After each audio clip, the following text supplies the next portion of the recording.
What is it that really holds professional excellence together, especially when the pressure's on? Is it just about having the technical skills, or is there something deeper, something about behavior, about how we interact? Today, we're diving into the standard set for UK medical professionals, but I think we're going to find some really relevant lessons for your professional life too, whatever you do. Welcome to the deep dive. We try to cut through the noise and get to the heart of important ideas and documents. I'm your host. And today, our focus is a really significant piece of guidance. It underpins one of the most trusted professions out there. It's the GMC's Good Medical Practice, the 2024 version. It defines what being a good doctor, physician associate, or anesthesia associate means in the UK. But honestly, its principles, they echo much, much wider. And to guide us through this and help us see those wider connections, we have a brilliant expert with us. Joining us is Professor Mo Imam. He's known for making sense of complex standards like these and showing what they mean for leadership, for culture, for ethical practice, basically everywhere. He brings a really unique perspective on how these kinds of standards build trust and help create high-performing teams and environments. So let's jump straight in. At its core, what actually is this good medical practice guidance? When people hear standards, they often think, rules, a big list of do's and don'ts. Is that what we're talking about? That's a great place to start, and it's key to get this clear from the off. The guidance itself is actually very upfront about this. It's framed not as a rigid checklist, definitely not a rule book covering every single possibility. Okay. Instead, it's presented as an ethical framework. Think of it more like the core principles, the values, the sort of overarching standards of professional behavior expected from everyone registered with GMAC. So that's doctors, of course, but also physician associates, PAs, and anesthesia associates, AAs, who are now under the GMC too. All right, so it's broader now. Yes, and it's described as a shared agreement. It was developed with professionals, lots of different specialists, but also, really importantly, with patients and the public. So it defines good practice from multiple angles. What it doesn't really get into is the specific clinical knowledge, the technical skills you need for procedures. That's covered elsewhere, in training curricula and educational standards. Oh, I see. So the focus here is very much on how you behave as a professional, how you interact with people, colleagues, patients, how you build and maintain trust, not the what of the technical tasks. So it's the how, not the what. A framework for behavior. Okay. This version came into effect early 2024, updated again December 2024. If it's a framework, not rules, how are doctors and other professionals meant to actually use it day to day in busy clinics, high-pressure situations? Well, they absolutely must be familiar with it. That's a fundamental requirement right there in the introduction. No getting around that, then. No. And it applies wherever they work, whatever their role or specialty. But, as we said, it's not meant to be used like a robot following instructions. The document explicitly says professionals must use their professional judgment to apply these standards to the specific situation they're facing. Okay, so context matters. Hugely. It means using your knowledge, your skills, your professional experience to interpret the principles and follow them in a way that best serves the patient and upholds the standards in that particular context. The language is quite careful, too. You'll see you must and you should. What's the difference there? You must points to a duty or standard that's pretty much required, legally or ethically. You need a very strong reason not to follow it. You should indicates something that's generally expected, good practice, but where, maybe it's not always possible or relevant in every single case. Right, so it needs thought. Yes, thoughtful, informed application. Yeah. Not just sort of blind compliance. It's about engaging with the principles and making considered choices. And why is it so important that these standards keep changing, updated regularly? Surely things like honesty, respect, they don't change. The core values, you're right, are pretty timeless. Honesty, respect, kindness, absolutely. But the world in which medicine or any profession operates, that changes constantly. Technology, society. Exactly. The introduction to Domain 1, that's the section on knowledge and skills, makes this point very clearly. It talks about medical practice being a lifelong journey. It stresses the need for professionals to keep up with, and I quote, rapidly changing social, legal, and technological developments. Like AI, data privacy, all that. Precisely. Think about digital health records, remote consultations becoming normal, new laws on data protection, changing public expectations around equality, diversity. Yeah. The list goes on. If the standards just stood still, they'd quickly become, irrelevant. Or worse, they wouldn't offer proper guidance on these new challenges. So the updates keep it relevant. Exactly. They ensure the framework still works, still protects patients and the public interest, and reflect how things are actually done now. It's like continuous improvement for the rules, mirroring the continuous development expected of the professionals themselves. That makes complete sense. The framework has to evolve with the practice. Okay, let's really get into this guidance then. You mentioned it has 4 domains. Domain 1 is knowledge, skills, and development. It starts with this really basic idea. Professionals must be competent in everything they do, leadership, teaching included, and crucially, they must work within their limits. Now, for our listeners, maybe managing teams or projects outside medicine, how does that idea of competence and limits translate? What can they take from that? Oh, this idea is absolutely universal. Competence isn't just for doctors. It's vital in any field where people rely on your expertise and trust you. Paragraph 1 in Domain 1 really lays this out as the foundation. For a medical professional, yes, it's clinical skills, but also competence if they're supervising or researching or in management. Okay. But the bit that resonates everywhere is the second part, knowing and working within your limits. Paragraph 2 hammers this home: only practice under appropriate supervision for your level. So how does that look in, say, finance or tech? Well, think of a senior manager in tech. Competence isn't just knowing the code. It's managing diverse teams, understanding the market, handling budgets. Right. Working within limits means knowing when a technical issue needs the specialist engineer on their team, or when a contractual problem needs the legal department. Or maybe they aren't equipped to handle a specific team conflict and need HR's help, or advice from their own boss. So it's okay not to know everything. It's essential to know you don't know everything. It's about self-awareness, knowing what's outside your deep expertise, and having the integrity to say, I need help here, or this should go to someone else, or even, I can't take this on because I can't do it properly. Like a doctor referring to a specialist. Exactly the same principle. It protects the quality of the work, prevents mistakes, avoids harm, whether that harm is a medical error, a project failure, a budget overspent, whatever. It's about responsibility. That's a really helpful way to frame it. Not weakness, but responsibility. And obviously for doctors, providing good clinical care is central.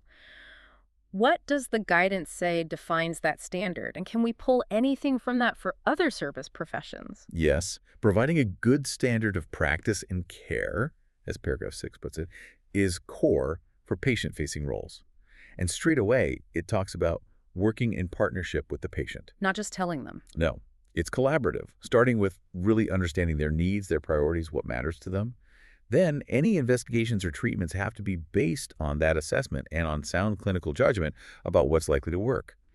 If we look at the specifics in paragraph 7, we can see the parallels. Okay. Adequate assessment includes their history, psychosocial factors, their views. For a consultant, say, that's like really digging into a client's background, the company culture, the psychosocial stuff, and properly listening to what the client actually wants and needs, beyond just the technical brief. Understanding the whole picture. Exactly.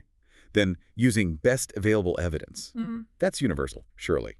Whether it's medicine or marketing strategy, your advice should be based on current, solid data and research, not just gut feeling or what you did 5 years ago. Makes sense. Consulting colleagues or referring, that's collaboration.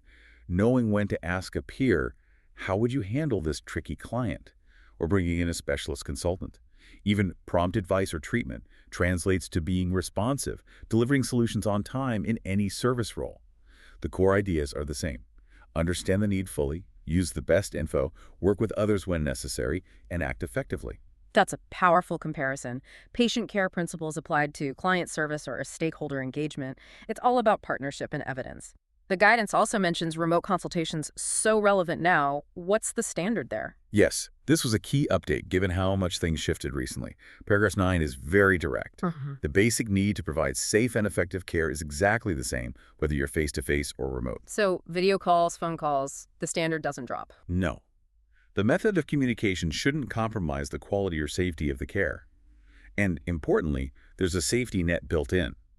If, for whatever reason, safe and effective care can't be delivered remotely in a specific case, the professional should offer a different way, maybe an in-person appointment, or make sure the patient knows where else they can get safe care. How does that apply outside medicine? Remote teams, virtual meetings? Directly, I think. If you're leading a remote team, the quality of your communication, your support, It shouldn't dip just because you're not physically there. If you have a really complex negotiation or a sensitive feedback session and you feel a phone call just won't cut it, you need the nuance, the body language, Mm. then the professional standard suggests you should push for video or maybe even try to meet in person if it's practical and warranted. So choosing the right tool for the job. Exactly. If email is causing confusion with a client, pick up the phone or jump on a video call. Ensure the communication channel actually supports the quality and safety needed, whether that's patient safety or, project safety, relationship safety. The principle holds. That's very practical for today's working world. Domain 1 also talks about maintaining and improving performance. Reflection, using feedback. This feels key for professionals wanting to grow, maybe mid-career. Oh, definitely. This part, from paragraph 11 onwards, shifts from basic competence to that lifelong journey of getting better. Keeping skills up to date, obviously. But paragraph 15 says you must actively monitor, maintain, develop, and improve your performance and work quality. That means things like quality assurance, regular training, CPD. Standard stuff for many professions. Yes, but the bit that really stands out, and I think has huge relevance everywhere, is the focus on reflection. Paragraph 13-day. You have to reflect on your practice, your interactions, use feedback. But crucially, it's not just reflecting on technical mistakes. It explicitly says you need to consider how your life experience, culture, and beliefs influence your interactions and may impact on the decisions they make. Wow, okay, unpack that a bit. Think about a manager leading a very diverse team, or a consultant working with clients from different cultural backgrounds. This kind of reflection means consciously thinking, okay, how might my own background, my own assumptions, my own biases be affecting how I see this team member's work, or how I'm communicating, or how I'm interpreting that client's feedback? So questioning your own perspective. Exactly. Am I making assumptions based on my own cultural norms? Is my usual communication style landing badly here? It pushes you beyond just, what did I do, to how did my own stuff shape my approach and perception, and what effect did that have? That's a deep level of self-awareness. It is, and it's critical for good leadership, for inclusive teams, for navigating complex professional relationships anywhere. That link between the personal and the professional is fascinating and maybe not talked about enough. Okay, let's move to domain 2. Patience, partnership, and communication. The introduction here talks about the lasting impact a professional's approach can have. What are the core principles here for interacting with people, patients, clients, customers, whoever, that we can all learn from? Domain 2 really gets to the heart of building trust in those one-to-one interactions. It starts with the basics: dignity and privacy. Respecting those is fundamental. Non-negotiable. Absolutely. Then fairness. Paragraph 19 says you must treat patients fairly. And interestingly, it adds, regardless of your personal views about them, or even if you think their own actions led to their health issues. That's a high bar. It is. Yeah. And prioritization has to be based on clinical need, not favoritism or anything else. Confidentiality, of course, is a must, though there are clear rules about when disclosure is lawful. How does that translate outside medicine? Well, treating clients or colleagues fairly, without letting your personal feelings or past run-ins cloud your judgment, that's basic professional integrity, isn't it? Prioritizing tasks based on genuine need or strategy, not who shouted loudest or who you like best, that's effective management. And confidentiality, client data, HR info, strategy secrets that applies everywhere. Even the bit about conscientious objection, making sure a patient isn't disadvantaged if you opt out, translates. If you can't ethically do a task, fine, but don't block the organization or client finding someone who can. Kindness, courtesy, and respect get a specific mention too. Is that just about being polite? It's much deeper than just superficial manners. It actually defines what respectful communication looks like in practice. The guidance is clear. It doesn't mean you always have to agree or that you can't deliver bad news. It's about how you do it. Paragraph 23 lists things like communicating sensitively, especially with difficult news, actively listening to people, valuing their insights for patients, their knowledge of their own health, not making assumptions about what they want or what matters to them, explaining your reasoning, recognizing vulnerability, being alert to distress. That sounds like a blueprint for good communication anywhere. It really is. Think about stakeholder communication. Are you just broadcasting your message, or are you truly listening to their concerns? Are you tailoring your approach? Are you asking clients or team members about their priorities instead of assuming? It's about showing genuine consideration, building rapport, building trust. That works in any professional setting. Supporting people to make decisions is another big theme. What's the responsibility there around autonomy, consent? This is huge. Every patient has the right to be involved in decisions about their care and to get support to do that. The starting point legally and ethically, is you must assume adults have the capacity to make their own decisions, unless there's clear evidence they don't. Presumption of capacity. Exactly. And consent isn't just a form-filling exercise. It's mandatory before you examine or treat someone. Professionals need to know the relevant laws around capacity, too. And outside medicine. It translates to respecting the autonomy of your clients, your colleagues, your team members. Before you make a big change or launch a new project direction or even delegate something really complex, you need informed agreement. You need to be sure the person understands what they're agreeing to do, they have the info, is it clear, and that they're agreeing freely. It's about involving people in decisions that affect them. Shared decision-making. And effective information sharing seems absolutely critical for that. The guidance looks quite specific here. It is, because good information is the bedrock of partnership and good decisions. Paragraph 28 is key.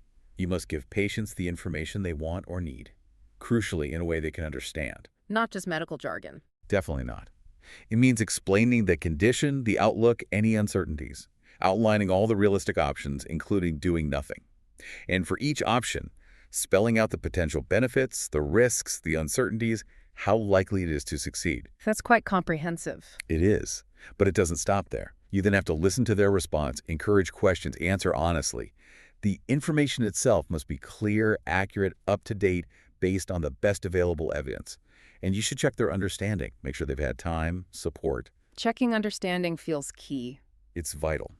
And paragraphs 32 and 33 add you must take steps to meet language or communication needs, make adjustments for impairments or disabilities, and treat everyone as an individual. Don't rely on assumptions. Wow. That level of detail on communication? It's almost a mini masterclass. It really is. It shows that effective communication isn't just talking at people. It's a two-way street. Focus on making sure the other person truly gets it and feels empowered. Think about explaining a complex project update or a change in strategy to your team. Are you just dumping information?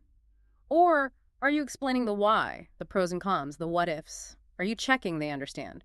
Are you adapting for different people in the room? That rigor, that focus on understanding and adapting is applicable everywhere. Explaining tech issues to non-tech clients, discussing performance with someone from a different cultural background, Yeah. it's fundamental. That really hits home. Adapting, checking, avoiding assumptions, moving communication from just a task to a core relationship skill. Okay. The guidance also covers being open when things go wrong. The duty of candor. Yes, paragraph 45 is very direct about this. You must be open and honest if things go wrong and a patient suffers harm or distress. It's a professional duty. What does that involve? Several things. Trying to put things right, if possible. Offering an apology, clarifying this, is about expressing sorrow, not necessarily admitting legal fault. Giving a full, prompt explanation of what happened and the likely effects. And crucially, reporting the incident internally through the proper channels. Why is reporting so important? It's not about blame. It's so the incident can be looked into, lessons can be learned, and systems can be improved to stop it happening again to someone else. It's about systemic safety. How does that apply outside medicine? A project goes wrong, maybe? Exactly. Imagine a big mistake happens, delays, costs blow out, client is unhappy. The candor principle means you have to be honest. Explain what went wrong, what the impact is, what you're doing to fix it or mitigate the damage. An apology for the negative outcome is usually appropriate and helps maintain trust, separate from legal stuff. And critically, report it internally. Not to point fingers, but so the organization can understand the root cause, learn, and maybe change processes to prevent it happening again. Transparency and learning from mistakes vital for trust and resilience, whether it's patient safety or project delivery. Okay, this is where it gets really interesting for workplace dynamics. Moving beyond the patient or client, domain 3 is colleagues, culture, and safety, and domain 4 is trust and professionalism. How do our interactions inside the workplace with colleagues, managers, fit into good practice? Domain 3 is crucial because it acknowledges that you don't practice in isolation. You're part of a team, an organization, a culture. And that environment massively affects your ability to do good work. It starts with a basic right. Everyone deserves to work and train in a fair place, free from discrimination. Then paragraph 48 sets the tone for how you treat people day to day. You must treat colleagues with kindness, courtesy, and respect. That's a must, not a nice to have. Absolutely, a professional duty. Then it talks about effective teamwork listening, communicating clearly and politely, respecting other skills, collaborating properly. There's also a point about being compassionate towards colleagues having a tough time while never letting patient safety slip. So these are directly applicable to any team environment. Completely. You can't build a high-performing team without respect, clear communication, valuing different contributions, whether it's coding skills, project management, creative thinking. And showing a bit of humanity when a colleague is struggling helps build a supportive culture, which boosts performance and well-being. This domain makes it clear. How you treat your colleagues is part of your professional practice. The guidance also mentions contributing to a positive environment role modeling, being aware of bias. That sounds quite proactive in shaping the culture. It is. It goes beyond just your own behavior to your impact on the collective. Paragraph 52 says you must help create a culture that's respectful, fair, supportive, compassionate. And how? By role modeling those behaviors yourself. Leading by example. Precisely. Your actions set the tone. Paragraph 53 encourages awareness of how your behavior affects others. Your mood, how you react, it all feeds the environment. Then paragraph 54 brings in bias. Again, be aware of the risk of bias. Think about how your own background might unconsciously color your interactions with colleagues or decisions about them. Like in performance reviews or assigning tasks. Exactly. It builds on that personal reflection we talked about earlier, but applies it specifically to team dynamics. Show respect for others' experiences, cultures, beliefs. For managers, this means actively checking assumptions, ensuring fairness, fostering an inclusive atmosphere where different views are welcome. Role modeling is probably the most powerful leadership tool there is for culture change. And it draws some very clear lines on unacceptable behavior. Yes, extremely clear. Paragraph 56 is an absolute ban. You must not abuse, discriminate against, bully, or harass anyone. It lists the standard protected characteristics: age, disability, race, religion, sex, and so on. But also adds things like appearance, lifestyle, status. It's comprehensive. It covers a lot. It does. And paragraph 57 deals specifically with sexual misconduct towards colleagues. You must not act in a sexual way towards them if it causes offense or distress. It defines sexual way. Broadly, comments, images, messages, unwanted touching. So these aren't just HR policies, they're breaches of professional standards. That's exactly right. They undermine a safe and respectful environment and are defined as professional failings by the GMC. And what if you see this kind of behavior happening? What's expected then? There's a professional duty to act. Paragraph 58 acknowledges it can be hard, but says you need to do something. That might mean checking in with the person targeted, offering support, maybe challenging the behavior directly if it feels safe, or reporting it through official channels, workplace policy, GMC guidance. So not turning a blind eye. No, the guidance says everyone has a responsibility to help prevent these behaviors poisoning the environment. And if you're in a leadership or management role, paragraph 59 makes it even stronger. You must act if you see or hear about unacceptable behavior. Must act. Yes. Ensure it's addressed promptly, make sure people are supported, escalated if necessary. It's a critical point for anyone managing people. You are professionally required not just to avoid bad behavior yourself, but to actively tackle it when it happens on your watch. Yeah. It's about enabling a culture where people feel safe to speak up. That duty to speak up, the clarity on unacceptable behavior, and the requirement for leaders to act. That feels incredibly relevant for creating healthy, safe, productive workplaces anywhere. It's about shared responsibility. Domain 3 also touches on continuity of care, delegation, practical things. Yes, continuity is important, especially for vulnerable people. The principles translate well to project handovers or transferring client accounts. It's about sharing relevant information promptly with everyone involved, keeping the patient or client updated on who's responsible now, making sure all the necessary info is passed on before the handover, and checking someone has definitely taken over. Basically, don't let things drop between the cracks. And delegation. The key there is competence and safety. If you delegate, you must be confident the person has the skills and training needed, and you must give clear instructions. And the flip side, if a task is delegated to you and you don't think you can do it safely or competently, you must prioritize safety or the project's integrity and ask for help or say you can't do it. It's a shared responsibility for getting work done properly. Okay, let's move to the final domain. Domain 4, trust and professionalism. This feels like it pulls everything together, the foundation of public trust. What are the key ideas here? Domain 4 is all about justifying the trust placed in professionals. Paragraph 81 puts it plainly. Your conduct, professional and sometimes personal, must merit that trust. It starts with basic honesty. being honest about your experience, your qualifications, your role, providing your GMC details if asked. This honesty has to extend to money matters, commercial dealings, and research too. How does that apply more broadly? It's about integrity in everything. Is your CV accurate? Are you upfront about your capabilities in meetings? Is your reporting, financial, project status, whatever, truthful? It's not just avoiding lies.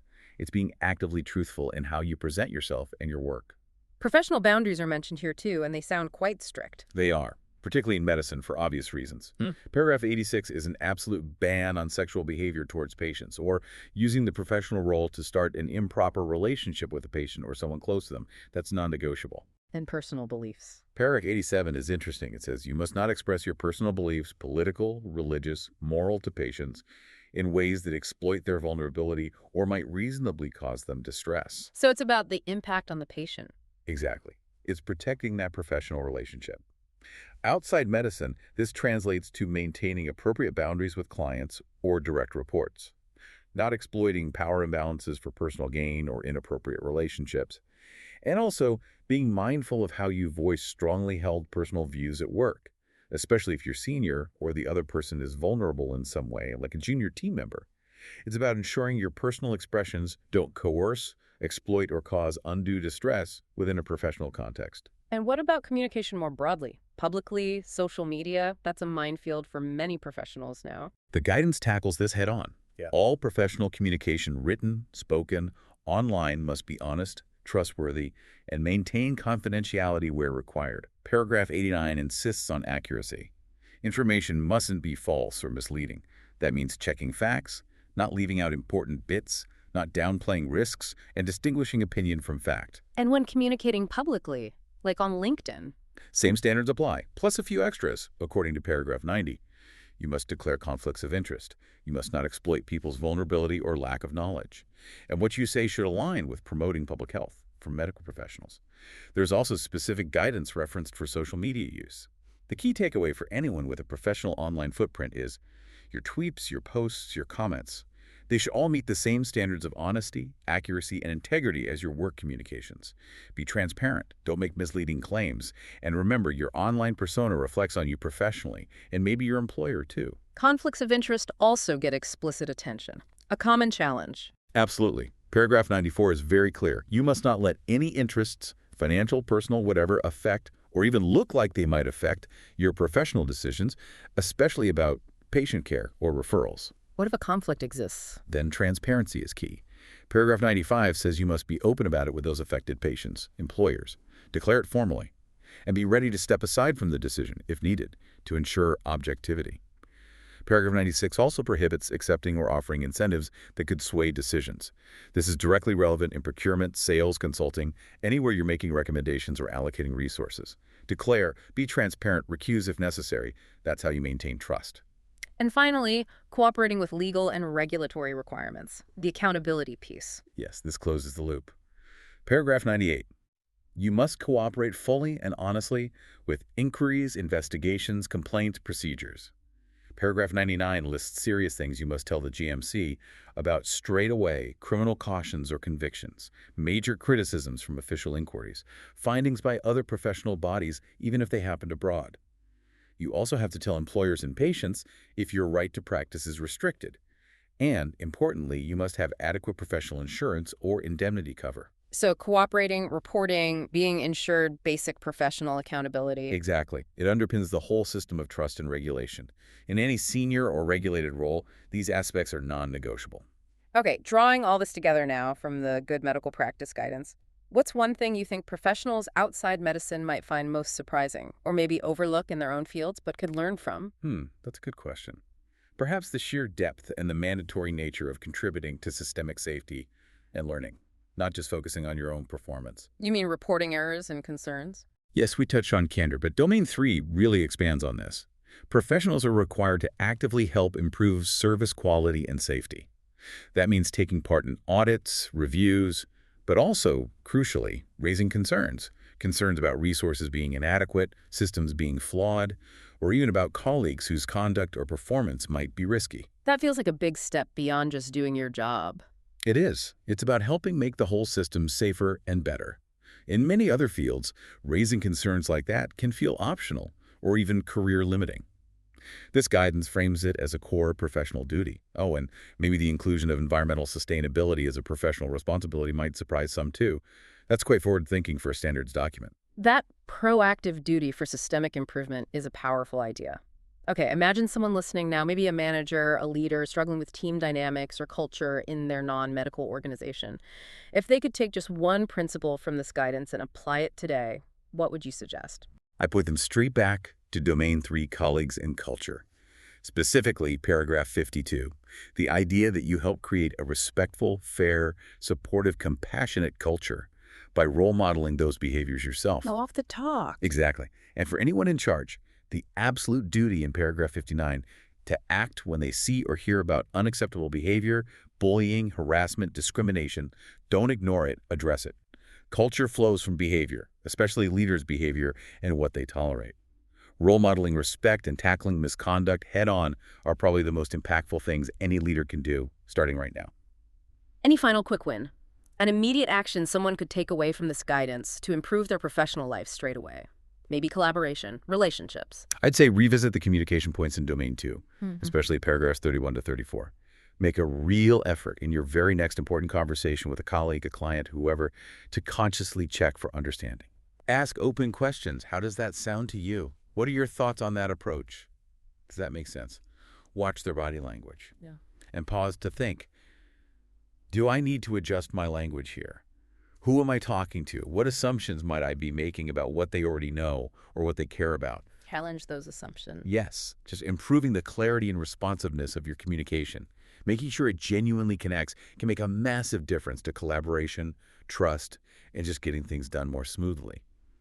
You could literally practice that in your next meeting. Okay, let's try and pull together some key takeaways from this deep dive into the GMC's good medical practice, thinking about how they apply much more widely. 1. Professional standards aren't rigid rules.